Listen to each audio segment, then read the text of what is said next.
آج ہم تلنگانہ حکومت کے ایک بہت اہم نئے اقدام پر بات کر رہے ہیں، سرکاری اسکولوں میں پری پرائمری سیکشنز کا قیام، وہ بھی تعلیمی سال 25-24 سے۔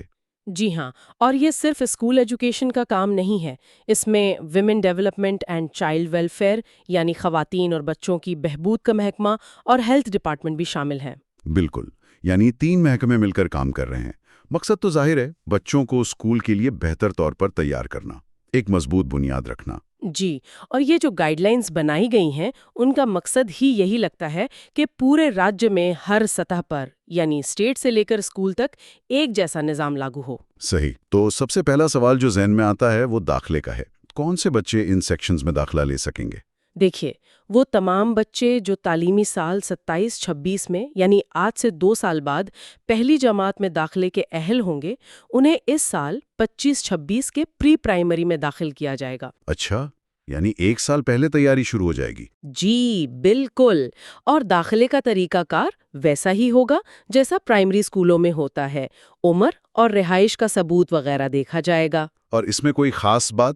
ہاں، ایک اہم بات یہ ہے کہ تمام داخلے فوراً UDIS+ portal per on line درج کرنے ہوں گے۔ اچھا، UDIS+ پورٹل یعنی وہ مرکزی ڈیٹا بیس؟ جی، اور RTE ایکٹ 2009 کے تحت جو تعلیم کا حق قانون ہے اس پر بھی زور دیا گیا ہے کہ جو پسماندہ طبقے ہیں یا خصوصی ضروریات والے بچے ہیں انہیں خاص طور پر شناخت کر کے داخلہ دیا جائے۔ یہ تو بہت اچھی بات ہے۔ اچھا، اب آتے ہیں عملے کی طرف۔ ان بچوں کو پڑھائے گا کون؟ ان کی دیکھ بھال کون کرے گا؟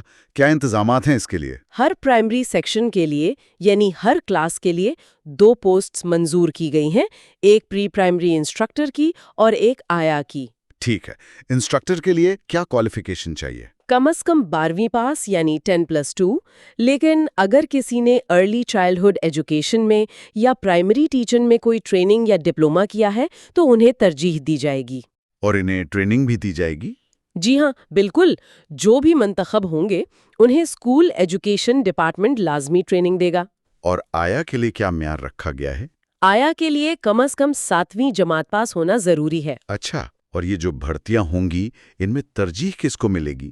ترجیح مقامی امیدواروں کو دی جائے گی، یعنی پہلے کوشش ہوگی کہ اسی علاقے اسی گاؤں سے کوئی مل جائے، اگر وہاں سے نہیں ملتا تو پھر گرام پنچایت کی سطح پر دیکھا جائے گا۔ پھر منڈل اور ضلع؟ جی بالکل، اسی ترتیب سے۔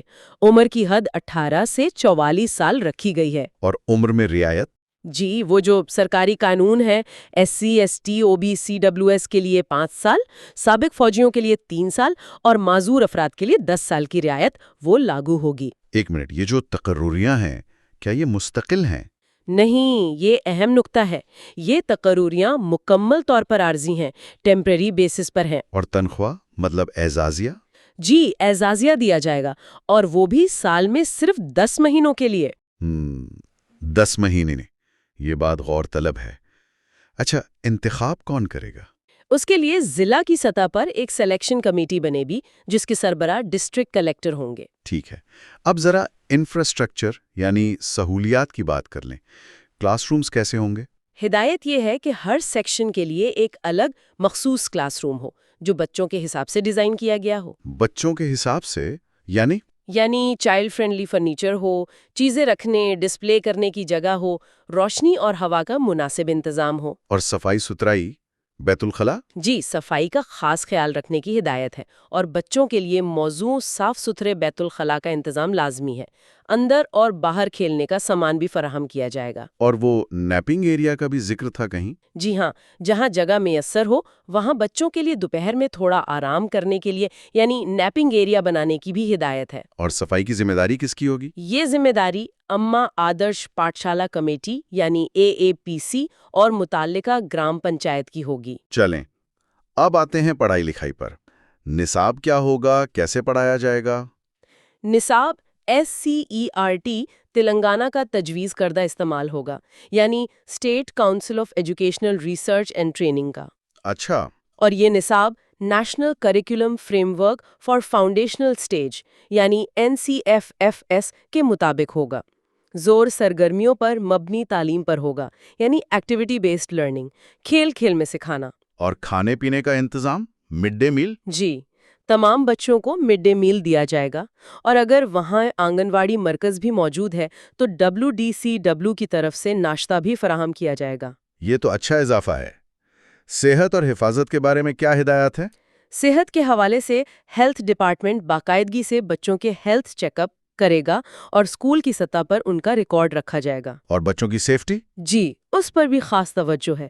ہنگامی حالات سے نپٹنے کے پروٹوکول ہوں گے، بچوں کے تحفظ کے لیے سخت اقدامات ہوں گے، جیسے کسی بھی قسم کے استحصال کی روک تھام اور ان کی جسمانی اور جذباتی حفاظت کو یقینی بنانا۔ تو خلاصہ یہ ہے کہ یہ صرف پڑھائی کا منصوبہ نہیں بلکہ ایک مکمل پیکیج لگتا ہے۔ تعلیم، صحت، غذائیت، حفاظت سب کچھ شامل ہے، اور ہر محکمے کا کردار بھی واضح ہے۔ بالکل، بظاہر تو یہ ایک بہت مربوط اور جامع کوشش نظر آتی ہے جو واقعی بنیادی سطح پر تعلیم کو بہتر بنا سکتی ہے۔ لیکن اصل چیلنج تو عمل درآمد کا ہوگا۔ جی ہاں، اصل سوال یہی ہے کہ کیا ریاست بھر میں جہاں وسائل اور حالات مختلف ہیں ان گائیڈ لائنز پر ایک جیسا اور مؤثر عمل درآمد ہو پائے گا؟ یہ دیکھنا ہوگا۔ اور یہ بھی کہ یہ جو عارضی تقرریاں ہیں اور 10 ماہ کا اعزازیہ، اس کا طویل مدتی اثر کیا ہوگا؟